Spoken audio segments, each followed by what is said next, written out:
ఏపీలో కూటమి ప్రభుత్వం ఏర్పాటైన తర్వాత నుంచి రాష్ట్రానికి వరుసగా సంస్థల్ని కేటాయిస్తున్న కేంద్ర ప్రభుత్వం తాజాగా కోనసీమ జిల్లాలోని నదీ ముఖద్వారం అంతర్వేదికి గుడ్ న్యూస్ చెప్పింది. అంతర్వేదికి ఉన్న ప్రాధాన్యాన్ని దృష్టిలో ఉంచుకుని ఓ కీలకమైన సంస్థను ఇక్కడ కేటాయించింది.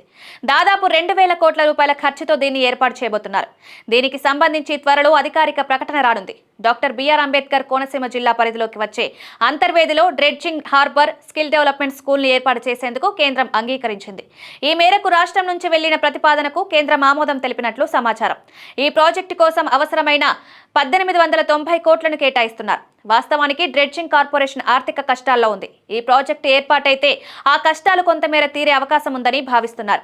రాష్ట్రంలో ప్రస్తుతం డ్రెడ్జర్లు రిపేర్లు వస్తే హిందుస్థాన్ షిప్ యార్డుకు పంపాల్సి వస్తుంది.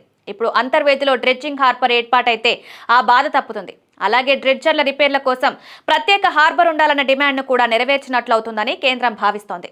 అంతర్వేదిలో ఈ డ్రెడ్జింగ్ హార్బర్ తో పాటు వాటిని నడపడం, రిపేర్లపై శిక్షణ కోసం స్కూల్ను కూడా ఏర్పాటు చేస్తున్నట్లు తెలుస్తోంది.